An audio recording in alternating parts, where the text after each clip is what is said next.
My net worth for the month of June is ending off at right around $90,000, and I'm going to break down exactly why that is and how really it should be more, but I'm going to go through it, guys. All right, but stay tuned for the breakdown. Like, subscribe, the whole deal. We're going to get right into this video. I'm in the middle of the pool route and just out here, man. It's like 110 degrees, but somebody's got to do it. All right, so right now my bank account currently has, I'm going to throw up some screenshots as well, $460.78. Yes, that is very low, and I'll tell you why, is because I pretty much just invest all my income. I know that I have 2 checks per month coming in. I do a fairly okay job at budgeting it and making sure, the crap doesn't go negative, but I'm going to start building up a savings account. That is one of my goals with this 30-day run. And also, if we get into 60, 90 days, by the end of the year, definitely have a bit of a cushion, a bit of a savings account. I can't just be operating, free balling with $200 in my bank account no more. So that's what we got in the bank account right now.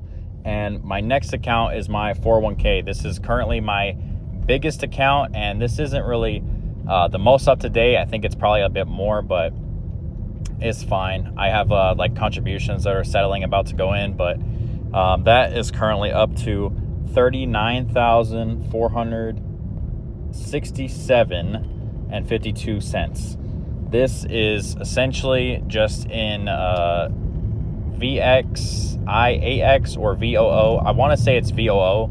It's in one of those Vanguard funds, and as you guys know, I do have the 401k loan that's still active. I'm going to mention that towards the end, but all my contributions that are paying back are going towards that.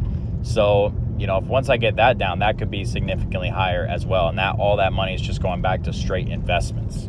My next account is going to be the Roth IRA, which is $8,735.07.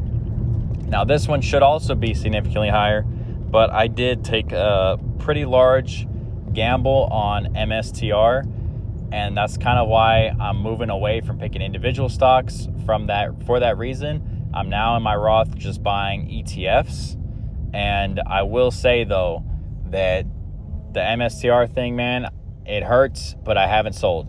I'm riding it out, because part of me wants to believe it so bad. And that could be just straight up retarded. I'm not telling you to take financial advice from me either. All right. Straight up. I'm just airing out my business, letting you guys know mistakes I've made, things that I've done. And that would be my advice, man, is, oh, look at this dust. This is disgusting, man. Look at this.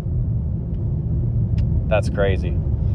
Do not pick individual stocks, all right? I mean, unless you seriously know what you're doing, but I did not and got smoked on that one. So I'm letting it ride. It is kind of a smaller bit of a portfolio, and maybe 20, 30 years, it'll look pretty good, but I'm letting it ride. I'm comfortable with it, all right? And my future contributions are not going towards that. It's been going to ETFs, like I said.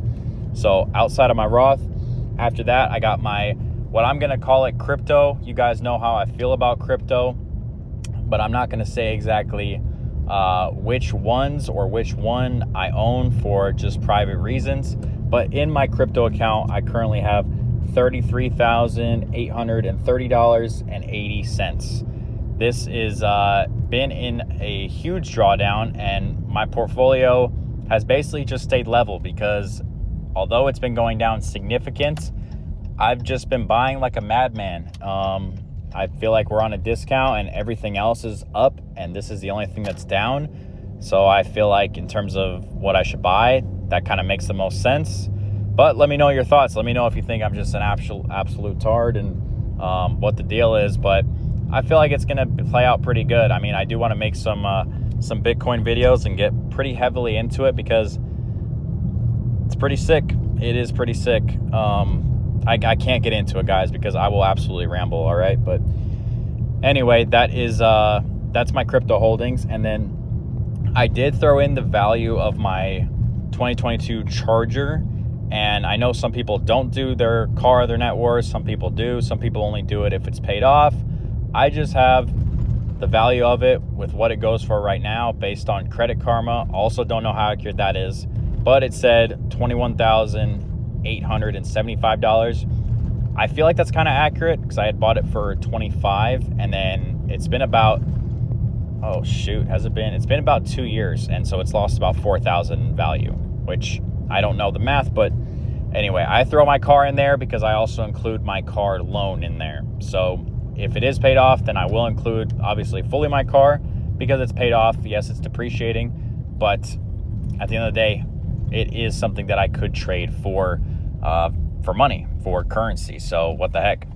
And then we'll get into my liabilities. So all those assets total up to $104,000, $369.17. And it kind of makes me, it kind of hurts a little bit knowing I could be worth 100K right now, but I do have some debt. All right, I do have some debt, not a whole bunch, not a ridiculous amount, but it's there. And so let's get into the liabilities, and then I'll give you guys the true count of what the net worth is. So we have a credit card right now. I have 4 credit cards. 3 of them are at 0. One of them is at $2,408.73. That is because, like I said in the last video, I just paid for a trip, and what else did I pay for? I paid for a trip, some other stuff, obviously, because that's why the balance is so high. But I'm going to be knocking that down, especially because of the 30-day run. Honestly, I'll have that all paid off when my check hits on Friday, so I'm not really too worried about it. And we do got to take a little trip. My brother's getting married, and we're going to be on that side of the U.S., going to pop into Puerto Rico for me and my girlfriend's 2 years. So doing something fun. I've been, dialing in, locking in pretty hard for the last year or two. So, sometimes take a little reward, but nothing crazy. And then I got on my 401k loan, I still have $11,529.48, guys. Now, the thing with that is, yes, once that's paid off, that could all be an investable balance. And that's also one of the goals by the end of the year, is to completely pay that off, which is not going to be easy, but I do think it's very doable because I want to get that money invested. I don't like the fact that I've got a 401k loan and it's just negatively affecting my net worth. And I know that it's not necessarily debt because I had the money to begin with. Whatever, bro. I don't want no loans. All right. I don't want no debt. I want to get done with it. And I want to just be adding to it. I mean, that's $160 per check that's coming out. And it's coming out pre-tax, but still, I want to just get it done. I really do. I just want to get it done for the peace of mind. And so I can also just increase my investing rate into different assets. I'm already putting a lot of money in my 401k. So, I just don't want the loan either. I don't like to subtract from the net worth. I want to just add to it. So all of that, when you add it up and subtract, comes out to $90,839.69. which means we are $10,000 away from hitting $100,000 net worth for the first time in my life at 23 years old, which is pretty crazy. I think it's pretty good. I don't think it's absolutely exceptional, but I don't think I'm falling behind too much. So anyways, guys, that's going to be it for the video. If you did enjoy, subscribe, and if you want to see more of these net worth breakdowns, either way, I'm going to be doing them every month. But I appreciate if you guys would subscribe, do the whole thing, and I'll see you on the next one. So I got to clean these pools. Peace.